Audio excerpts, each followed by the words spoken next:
Hello and welcome to the knowledge source. तो आज के हिंदू न्यूज़ एनालिसिस में हम दो आर्टिकल डिस्कस करेंगे द हिंदू न्यूज़ से। बेसिकली दो तीन आर्टिकल्स हैं, बट क्योंकि लास्ट अगर हम देखें जब से प्रेसिडेंशियल इलेक्शन जो यूएसए में हुआ है उसके बाद जो इलेक्शन रिजल्ट अनाउंस हुआ है, तो बेसिकली एक ही न्यूज़ रिपीट हो रहा है बिडेन के बारे में। इंडिया का के लिए क्या सिग्निफिकेंट रहेगा, उनकी जो पॉलिसीज़ हैं या क्या चैलेंजेस उनकी एडमिनिस्ट्रेशन इंडिया के लिए क्रिएट कर सकती हैं, और क्या फॉरेन पॉलिसी में चेंजेस हो सकते हैं या चाइना के कॉन्टेक्स्ट में। तो यही बेसिकली घुमा फिरा के लास्ट 2-3 डेज़ में ये आर्टिकल्स आ रहे हैं। तो आज मैंने दो आर्टिकल्स, इंपॉर्टेंट आर्टिकल्स चूज़ किए हैं। एक तो है कि अभी एक फायर क्रैकर बैन जो हुआ है दिल्ली में, दिल्ली हाई कोर्ट ने ये बोला है कि फायर क्रैकर 30 नवंबर तक बैन रहेगा। और क्यों वैसा बैन रहेगा, क्या रीजन्स हैं और क्या पॉल्यूशंस के रीजन्स हैं, ये सब भी हम देखेंगे। ठीक है। और इसके बाद एक और इम्पॉर्टेंट आर्टिकल है जो बहुत बेहतरीन आर्टिकल है। अगर मैं बात करूं फॉरेन पॉलिसी की थोड़ी से कॉन्टेक्स्ट में, और जो थर्ड पेपर जीएस के है उसके कॉन्टेक्स्ट में, जो है कि lessons from Vietnam and Bangladesh that India can learn from them.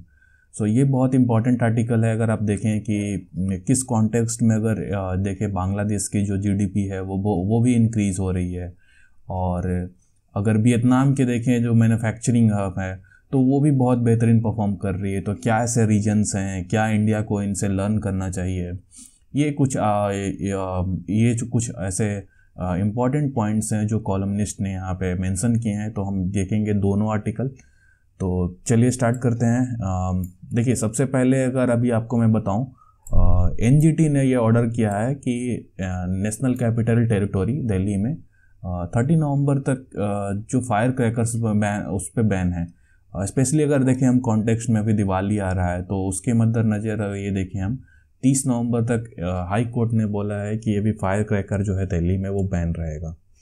तो इसके मेन रीज़न इसका यही है कि पॉल्यूशन जो हम देख रहे हैं लास्ट 5-7 ईयर्स से ये दिल्ली के लिए एक चोकिंग पॉइंट बन चुका है, और गैस चैम्बर में यहाँ के लोग रह रहे हैं। तो ये कोई एक एक्सपेक्टेड लाइन पे ही था कि मतलब जिस तरीके की अभी सिचुएशन है दिल्ली के पॉल्यूशन में, अराउंड 484 ये एयर क्वालिटी इंडेक्स पे है मेजर, तो ये हजार्डस सिचुएशन में पहुंच चुका है। और कई पॉलिटिकल साइंटिस्ट या इन्वायरमेंटलिस्ट तो ये भी बोल रहे हैं कि एक हेल्थ इमरजेंसी इसको डिक्लेयर कर दिया जाए, क्योंकि अभी की जो सिचुएशन है वो एक्सेप्टेबल नहीं है। और एक हेल्थ इमरजेंसी अगर डिक्लेयर कर देंगे इसको हम, तो गवर्नमेंट को थोड़ा ये रियलाइज़ भी होगा कि अभी की सिचुएशन है जो वो बहुत ही एक्ट करने के लिए है। ये सिर्फ आप बोल के या फिर आप इसको हर बार ऑड इवन लगा के या ऐसे सिचुएशन लगा के आप ये नहीं सोच सकते हैं कि इसको टैकल किया जा सकता है। ठीक है। तो अगर लास्ट ईयर भी देखें हम, सुप्रीम कोर्ट ने कहा था कि एयर क्वालिटी जो है वो बहुत ही हजार्डस सिचुएशन तक पहुंच चुकी है, और ये इवन लास्ट 5 to 7 ईयर्स में ये कंटिन्यू हो रहा है। ये कोई नई चीज़ नहीं है और ये हर कोई जान रहा है। और वर्ल्ड ओवर में इंडिया की ये नेशनल कैपिटल टेरिटरी, ये हर कोई जानता है कि यहाँ पे gas chamber free of cost मिलता है यहाँ पे लोगों के लिए। और यहाँ पे आप 50 to 60 ईयर्स अगर आप यहाँ पे जी जाते हैं तो यानी आप बहुत ही बेहतरीन, आपकी इम्यून सिस्टम ऐसा माना जाएगा। तो लास्ट ईयर उसके मद्देनज़र अभी ग्रीन क्रैकर्स के लिए हाई कोर्ट ने भी बोला था कि अगर लास्ट और दो टाइमलाइंस भी रखी थी कि शायद 10 से 12 के बीच में आप फायर क्रैकर्स यूज़ कर सकते हैं, और वो भी ग्रीन क्रैकर्स। लेकिन जो भी उसका इम्पैक्ट तो वो अगर क्रिएट जो करना चाहिए था वो नहीं हो पाया, क्योंकि आपको पता ही है इंडिया के लिए लोग करते कुछ और हैं। आप अवेलेबल अगर हो या ना हो, लॉ हमारे ऊपर ही डिपेंड करता है, पता नहीं। तो देखिए, जो इम्पैक्ट जो है वो कोविड-19 का मार्च से अराउंड ये स्टार्ट हो जाता है, अक्टूबर नवंबर से स्टार्ट हो जाता है और फरवरी मार्च तक रहता है। और अगर हम देखें जो अभी कोविड-19 के अगर कॉन्टेक्स्ट में ये ऐसा माना जा रहा था कि ये जो कोविड-19 जो है उसकी वायरस और जो पोल्यूशन की वायरस है, दोनों मिक्स होकर एक डेडली कॉम्बिनेशन बना सकती है। लेकिन अब सेंट्रल गवर्नमेंट या स्टेट गवर्नमेंट, दिल्ली की गवर्नमेंट, इनको कोई फ़र्क पड़ने वाला नहीं है। जो अभी सिचुएशन है वो बहुत ही एक डेंजरस सिचुएशन है अभी, क्योंकि अगर केसेस भी एक तरफ से अगर हम दिल्ली में देखें अराउंड 8000 पर डे आ रहा है, और जिस तरह के पोल्यूशन लेवल है आपको शायद आप लगातार अगर 2 महीने तक आप बाहर निकल जाए इस सिचुएशन में तो आपकी डेथ बहुत पॉसिबिलिटी है कि 1 और 5 और 6 ईयर्स में आपकी डेथ हो जाए। तो ये सिचुएशन अभी है। और अगर हम देखें क्लाइमेटिक कंडीशन जो अभी इस टाइम की ईयर होती है, वो एक तो पहला चीज़ तो होता है कि लो टेम्परेचर हो जाता है, और इसके बाद जो एटमॉस्फेरिक सर्कुलेशन ऑफ एयर है वो दिल्ली के अराउंड एक लो प्रेशर बेल्ट बना देता है। और ये जो लो प्रेशर बेल्ट है वो हरियाणा हो गया, पंजाब हो गया या वेस्टर्न यूपी हो गया, तो ये जो यहाँ से जो एयर आती है ये एक लो प्रेशर बेल्ट यहाँ पे बनती है दिल्ली में। तो इसलिए एयर जो है वो चोकिंग पॉइंट बन जाता है।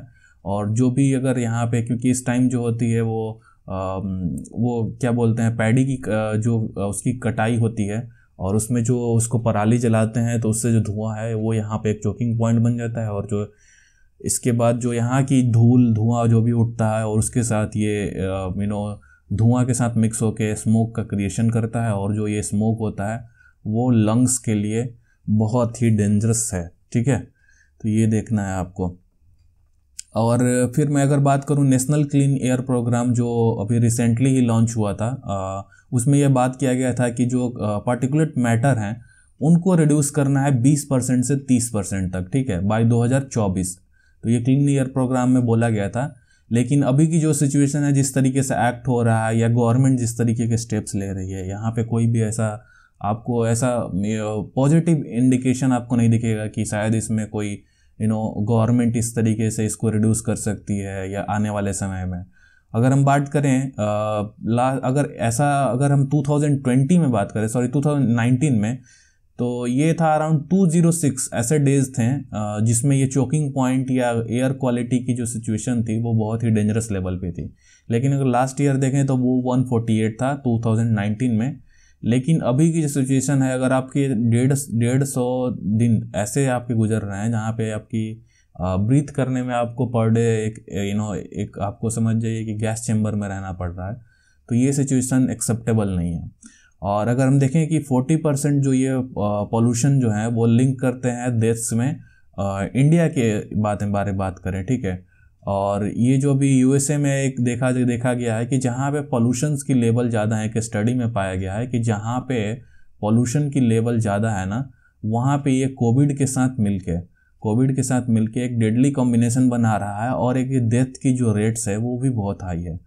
तो ये सिचुएशन अभी एक यूएसए से ये मिल रहा है। और अभी की सिचुएशन ये है कि दिल्ली गवर्नमेंट को एक्ट करना पड़ेगा। अगर सिर्फ ये आप बोल दें कि ऑड इवन लगा देंगे या कुछ दिन के लिए डीजल जनरेटर बंद कर देंगे या कंस्ट्रक्शन वर्क बंद कर देंगे, ये ठीक है। लेकिन अभी गवर्नमेंट को नेबरिंग स्टेट्स जो हैं, पंजाब हो गया, हरियाणा हो गया, यूपी हो गया, इन सब से बात करके अभी एक हॉलिस्टिक पॉलिसी बनाने की ज़रूरत है, जहाँ पे जिस इस तरीके की अगर लास्ट 5-7 ईयर्स में हो रहा है तो ये एक एक्सेप्टेबल चीज़ नहीं है। अभी सिर्फ आप अगर इन सब सिचुएशन हर साल आता है तब आप एक्ट करना स्टार्ट करते हैं, तो पहले से आप क्या कर रहे थे? ये सिचुएशन है, अभी गवर्नमेंट को ये देखना पड़ेगा।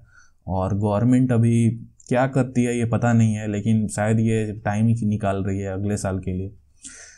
तो ये तो एक पॉइंट था हमने डिस्कस किया। लेकिन अब दूसरा पॉइंट एक और डिस्कस कर लेते हैं, जहाँ पे तमिलनाडु की एक यहाँ पे एडिटोरियल में ये बात की गई है कि तमिलनाडु में वहाँ पे 90% फायर क्रैकर्स जो हैं वो प्रोड्यूस होते हैं, ठीक है। अब वहाँ के जो प्रोडक्शन अगर मान लीजिए दिल्ली में बंद हो गया, तो ये जो प्रोडक्शन हुआ था या पहले हुआ है तो उनका क्या होगा, उनकी रोजी रोटी कैसे चलेगी, ये एक सिचुएशन है। और यहाँ पे अभी ये भी बात हो रही है कि अराउंड 2300 करोड़ जो वर्थ आउटपुट ये फायर क्रैकर तमिलनाडु एलोन वहाँ से होता है, ठीक है। तो यहाँ पे भी गवर्नमेंट को ये देखना पड़ेगा कि उनके लिए क्या स्टेप्स लिए जाएं या फिर इन फायर क्रैकर्स को बाद में यूटिलाइज किया जाए, उनको अपने जीविका चलाने के लिए कुछ ऐसा प्रोवाइड किया जाए। तो ये एक सिचुएशन है अभी। एक तरफ से अब हाई कोर्ट ने बैन कर दिया है और दूसरी तरफ अभी जो भी ये प्रोडक्शन हुए हैं, स्पेशली अगर तमिलनाडु के कॉन्टेक्स्ट में हम देखें तो वहाँ पे कैसे इन सब चीज़ों को देखा जा सकता है, ये एक सिचुएशन है, ठीक है। तो चलिए अब दूसरे हम एक एडिटोरियल आर्टिकल की तरफ बढ़ते हैं, जहाँ पे हम डिस्कस करेंगे बहुत important article, lessons that India can learn from Vietnam and Bangladesh. तो ये एक बहुत ही अच्छी आर्टिकल है, यहाँ पे आपको बहुत कुछ सीखने को मिलेगा, ठीक है।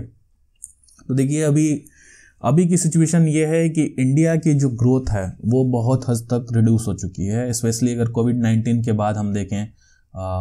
इसके बाद अभी एक न्यूज़ ये भी आया था कि जो पर कैपिटा इनकम है बांग्लादेश की, वो बहुत तेज़ी से इंक्रीज हो रही है, और इवन कई लोगों ने तो ये भी कहा है कि शायद इंडिया के पर कैपिटा इनकम से ये आगे चला गया है। तो इंडिया क्या लर्न कर सकता है बांग्लादेश और वियतनाम, स्पेशली अगर हम देखें चाइना के कॉन्टेक्स्ट में, जहाँ पे चाइना के एक एंटी सेंटिमेंट चाइना इंडिया में, not only in India but all over the world it is increasing. तो इस कॉन्टेक्स्ट में अगर देखें हम, तो स्पेशली अगर इस चीज़ को, इस मौके को किसी ने भुनाया है तो वो वियतनाम है, क्योंकि वियतनाम में बहुत सारे ऐसे कंपनियां हैं जो मैन्युफैक्चरिंग हब सेटअप करने चली गई हैं after exiting from the China. और इंडिया ने भी ये सोच रहा था कि हम रेड कारपेट बिछाएंगे, सारे कंपनीज को बुलाएंगे, यहाँ पे इन्वेस्टमेंट कराएंगे, जॉब प्रोस्पेक्ट्स को बढ़ाएंगे, बट सब कुछ हुआ नहीं ऐसा जैसा सोच रहे थे। तो एक्चुअली अभी सिचुएशन ये है कि बांग्लादेश और वियतनाम जो हैं वो सेकेंड लार्जेस्ट अप्रेजल एक्सपोर्टर बन चुके हैं। ये अप्रेजल एक्सपोर्टर मतलब कि गारमेंट की जो भी प्रोडक्शन होती है, जो आउटपुट क्रिएट किया जाता है, मतलब कि गारमेंट्स बन गई वहाँ पे और वहाँ से फिर एक्सपोर्ट हो रहा है। तो वियतनाम और बांग्लादेश हैं वो जो एक सेकेंड लार्जेस्ट अप्रेजल एक्सपोर्टर हो गए हैं चाइना के बाद। और जो वियतनाम की जो एक्सपोर्ट है वो 240% इंक्रीज हो गई है लास्ट 8 ईयर में। तो आप देखिए लास्ट 8 ईयर्स में 240% इसकी इंक्रीज हो चुकी है एक्सपोर्ट की। तो इसमें आप देख सकते हैं कि जिस तरीके की सिचुएशन है, क्यों एक्सपोर्ट बढ़ रही है, इसका अगर मैं आपको से क्वेश्चन पूछूं क्यों एक्सपोर्ट बढ़ रही है, यानी कि प्रोडक्शन हो रही है तो वहाँ पे जॉब्स की अवेलेबिलिटी बहुत है, जॉब्स की अवेलेबिलिटी है तो वहाँ पे लोगों को जॉब मिल रही है, और अगर जॉब मिल रही है तो उनकी इकनॉमी अच्छी हो रही है, और इकनॉमी अच्छी हो रही है तो लोगों की जीविका अच्छी हो रही है। तो ये सारा एक लिंक होता है, ठीक है, ये एक इंटरलिंक होता है जहाँ पे आप एक दूसरे के ऊपर डिपेंडेंट है, टोटल ये चेन रिएक्शन होता है।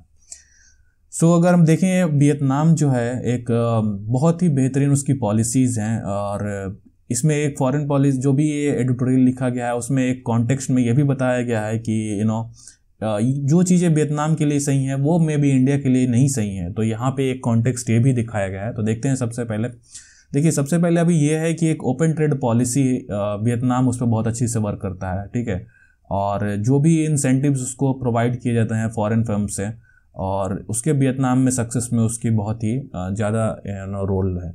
और वियतनाम अगर देखें हम open trade policy mainly free trade agreements के द्वारा ये बहुत सारे कंट्रीज़ और इवन ईयू के साथ भी साइन किया हुआ है, जो कि इसके मदद करता है, लाइक यूएसए हो गया, यूरोपियन यूनियन हो गया, China, Japan, south Korea, India.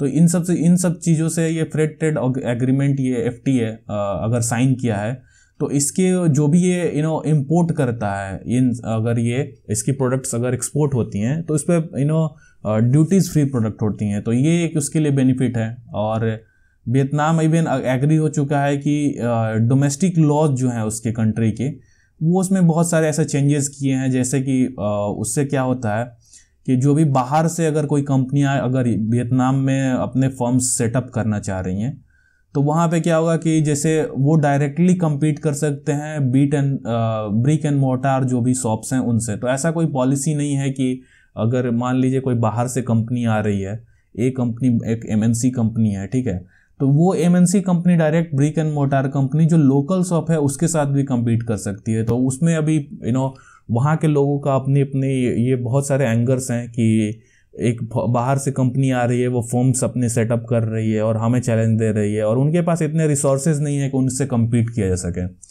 तो ये एक सिचुएशन है। लेकिन वहाँ की जो अपनी गवर्नमेंट है, इंडिया पे रहता तो शायद वहाँ पे लोग बाहर निकल जाते हैं, रोड यहाँ पे धरना प्रदर्शन करने लगते हैं, वो बात अलग है। लेकिन वियतनाम के अपने चैलेंजेस हैं, अपने पॉलिसीज़ हैं, उसके चलते उसके सक्सेस भी मिल रही है, ये एक देखना है, ठीक है। तो जैसे मैंने आपको बताया कि वो फॉरेन कंपनीज अगर कोई आ रही है वो डायरेक्ट compete कर सकती है लोकल बिजनेस में, और सपोज अगर EU से उसके अपने डिफरेंट ट्रेड एग्रीमेंट्स हैं, तो EU के अगर कोई कंपनी है वो डायरेक्ट शॉप इंडिया वियतनाम में अपने शॉप्स खोल सकती है और रिटेल ट्रेड में आ सकती है, जो कि गवर्नमेंट और प्राइवेट सेक्टर दोनों हो सकते हैं।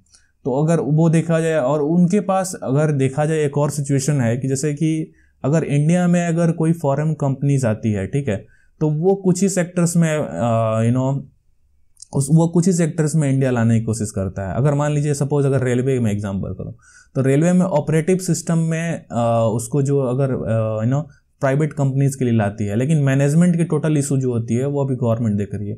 तो ऐसे बहुत सारे सेक्टर्स हैं जहाँ पर इंडिया अभी कुछ लाने की कोशिश कर रही है। लेकिन जब अगर वियतनाम के मॉडल के बारे में हम देखें, तो वियतनाम जो है वो अपने जो गवर्नमेंट सेक्टर्स है उसमें भी फॉरेन फर्म्स को ला देता है। जैसे कि अगर हम एग्जांपल के साथ देख लें, कोई फॉरेन कंपनीज है वो इलेक्ट्रिसिटी में आ सकती है, रियल एस्टेट सेक्टर्स में आती है, डिफेंस, रेलवे, कोई भी प्रोजेक्ट्स वहाँ पे डिफेंस वहाँ पे वियतनाम एंटर करवा देती है, ठीक है। सो अगर हम यहाँ पे जो कॉलमनिस्ट हैं वो बोल रहे हैं कि जो ये मॉडल है ना, फर्म्स जो किसी सेक्टर्स में ला देते हैं, वो इंडिया के लिए एक्सेप्टेबल नहीं है। क्योंकि अगर इंडिया के कॉन्टेक्स्ट में ये बात कर रहे हैं कि ये जो मॉडल है वो प्रोटेक्शन इंडिया को डिफरेंट लोगों को, क्योंकि हमारा जो सोसाइटी है वो डाइवर्स है, तो वो डाइवर्स सेक्शन में सभी लोगों की प्रोटेक्शन नहीं की जा सकती है अगर हम स्पेशली अगर इंडिया कॉन्टेक्स्ट में बात करें। क्योंकि अगर देखें हम फार्मर्स हो गए, लोकल प्रोड्यूसर्स हो गए, इन सब चीज़ों के लिए हमारे पास कोई प्रॉपर मैकेनिज्म नहीं है जहाँ पे इनको प्रोटेक्ट किया जा सके। तो आप ला सकते हैं, ये एक एक सिचुएशन है, बट अभी के लिए कोई ऐसी प्रॉपर मैकेनिज्म नहीं है। एक मैकेनिज्म बनाना पड़ेगा ताकि इनको प्रोटेक्ट किया जा सके डायरेक्ट कंपटीशन से कोई बाहर की कंपनी जा रही है। सो एक डेटा के थ्रू ये भी देख लीजिए कि लास्ट ईयर जो वियतनाम जो है वो इन्वेस्टमेंट जो था वो 16 बिलियन का उसके अंदर आया था। तो उसके चलते वियतनाम की जो एक्सपोर्ट हो थी वो 83, अगर हम लास्ट अगर 10 ईयर्स में देखें 83.5 बिलियन था 2010 में, और अभी की सिचुएशन है 279 बिलियन इन 2019। तो आप देख सकते हैं कि वियतनाम की ग्रोथ ऐसे हो रही है, सीधा आप देख सकते हैं ऐसे हो रही है। तो अभी वियतनाम अभी बहुत अच्छा इम्प्रूव कर रहा है, और बांग्लादेश भी उसी के रास्ते पे है। बांग्लादेश की भी इकोनॉमी अच्छी हो रही है, और बहुत सारे आपको मालूम है बांग्लादेश के अंदर कितनी गरीबी थी जब 1971 में जब आज़ाद हुआ था। इसके बाद से अभी की जो इसकी ग्रोथ ट्रैजेक्टरी देखें, और वहाँ के जो भी पॉलिटिशियंस हैं वो बहुत अच्छे काम कर रहे हैं, ऐसा माना जा सकता है। इवन हर पॉलिटिशियंस में कहीं ना कहीं लोग तो करप्ट होते ही हैं, लेकिन वो अच्छा काम कर रहा है, ठीक है। अब देखते हैं कि बांग्लादेश क्यों अच्छा कर रहा है, क्या बांग्लादेश रीजन्स क्या है बांग्लादेश अच्छा करने के लिए। देखिए, सबसे पहले तो उसने बांग्लादेश की जो ह्यूमन रिसोर्स जो है उसको अच्छे से मैनेज किया है। अगर हम देखें वहाँ पे, अगर एक तरह आप देखिए कि जो भी एजुकेशन है, लिटरेसी रेट है वो कम है, ठीक है। अभी भी मान लीजिए पॉवर्टी है वो बहुत ज़्यादा है, लेकिन जो ह्यूमन रिसोर्स मैनेजमेंट थी, मतलब एक तरह से स्किलिंग प्रोवाइड करना लोगों की ताकि जॉब जो है उन्हें मिल सके, ठीक है। एक बेसिक जो अगर हम जीवन व्यापन करने की बात करते हैं तो वहाँ पे गवर्नमेंट ने अच्छा काम किया है, और उनको ह्यूमन रिसोर्स के लिए उसमें ट्रेनिंग दी गई, स्किलिंग पर वर्क किया गया, जिससे क्या होता है कि बाहर से कोई कंपनियाँ आती हैं और अपना फर्म सेटअप करना चाहती हैं तो उनको ऑटोमेटिक एक स्किल्ड वर्कर मिलता है, उन्हें उसको स्किल प्रोवाइड करने की ज़रूरत नहीं होती है, ठीक है। फिर इसके बाद जो है वो डाइवर्सिफिकेशन ऑफ जॉब प्रोस्पेक्ट्स पे बांग्लादेश ने बहुत ध्यान दिया। मतलब कि अगर देखिए सिर्फ एग्रीकल्चर पे ही एक तरह से डिपेंडेंट नहीं रहा बांग्लादेश। उसने देखा कि सिर्फ एग्रीकल्चर से काम नहीं चलेगा, इसके बाद हमें ये भी ज़रूरत है कि लोग जो यहाँ पे हैं उनको एक स्किल प्रोवाइड किया जाए, उनको सर्विस सेक्टर में हो गया, मैन्युफैक्चरिंग सेक्टर में हो गया। तो बहुत सारे ऐसे सेक्टर्स हैं जहाँ पे बांग्लादेश ने वर्क किया, और बांग्लादेश ने प्रोवाइड किया जॉब प्रोस्पेक्ट्स, जो कि इससे चलते हैं उसकी ग्रोथ में भी देखा जा सकता है। और इसके बाद जो है रोल ऑफ सिविक सोसाइटी बहुत अच्छा वर्क कर रहा है वहाँ पे, NGOs हो गए ऐसे। क्योंकि अगर आप देखें बांग्लादेश की अगर गवर्नमेंट की अगर हम पेनिट्रेशन देखें, last mile people standing in last Q of the, तो अगर ऐसा उनकी पेनिट्रेशन देखें तो उतनी अच्छी नहीं है। लेकिन जो सिविक सोसाइटी है वो उसने एक बेड़ा उठाया कि भाई हम देखेंगे अपने लोगों को, और उसमें इसके जो इसको जो वर्क किया है सिविक सोसाइटी ने, डिफरेंट NGOs ने, वो बहुत ही अपलॉडेबल है, ठीक है। अगर हम देखें क्या की लर्निंग है बांग्लादेश से इंडिया को लर्न करना चाहिए, तो सबसे पहले तो देखिए सबसे है ये ज़रूरी कि जो भी फर्म्स आ रहे हैं उसमें एक आपको एक थ्रू आउट एक स्मूथ पॉलिसी प्रोवाइड करने की ज़रूरत है। स्मूथ पॉलिसी का मतलब है कि जो क्वालिटी होनी चाहिए, इन्वेस्टमेंट जो होनी चाहिए ब्रांडिंग की या फिर मार्केटिंग है, उस पर उनकी जो कुछ ऐसा रिस्ट्रिक्शंस नहीं लगना चाहिए। और रेड टेपिज्म जो है ना उसको बहुत हद तक कम करने की ज़रूरत है। अभी भी बहुत ज़्यादा रेड टेपिज्म है। रेपिटिविज्म आप समझ ही रहे होंगे, लाल फीताशाही, मतलब कि आपकी फाइल रख दी, मैंने नहीं देखूंगा जब तक कि इसको आप हैवी नहीं बनाएंगे, मतलब पैसा नहीं देंगे, ठीक है। स्मॉल फिल्म्स जो भी आते हैं उनको इन सब सिचुएशन को अभी इंडिया में झेलने को मिलता है। और वियतनाम इसमें बहुत अच्छा वर्क किया है, डोमेस्टिक रूल्स को चेंज करना और जो भी इन्वेस्टर्स की नीड है उसको देखना। और जो भी वियतनाम की एक्सपोर्ट है लास्ट 5 सेक्टर में, अगर हम देखें 5 सेक्टर में एक्सपोर्ट करता है, वो 5 सेक्टर इसमें डिस्कस नहीं किया गया, आप गूगल पे सर्च कर लिए। और ये जो 5 सेक्टर्स है, बट अगर इंडिया कॉन्टेक्स्ट में हम देखें तो इंडिया के पास डिफरेंट बास्केट्स है, जो भी ये डाइवर्स बास्केट है। तो ठीक है, इंडिया के पास अपॉर्चुनिटी है, लेकिन इंडिया के पास उतनी स्किल्स नहीं है अभी, या फिर इंडिया के पास इन्वेस्टमेंट नहीं आ पा रही है जो रिक्वायरमेंट है, तो उसके चलते इंडिया यहाँ पे पीछे रह जा रहा है, ठीक है। और अभी इंडिया को बांग्लादेश से कम ये सीखना चाहिए कि कैसे उनके अपने रिसोर्स को मैनेज करना है, कैसे अपने लोगों को स्किल प्रोवाइड करना है। अगर उनके पास, बांग्लादेश एक बहुत अच्छा एग्जांपल है जहाँ पे लिटरेसी इतनी कम हो के वहाँ के लोग इतने उनकी पर कैपिटा इतनी इंक्रीज हो रही है, तो बहुत ही अच्छी अपलॉडेबल टास्क है और इंडिया को इसमें सीखना पड़ेगा। So that's it for today. और मैं आशा करता हूँ आपको इसमें कुछ नया सीखने को मिला होगा। और तो हम कल मिलेंगे फिर।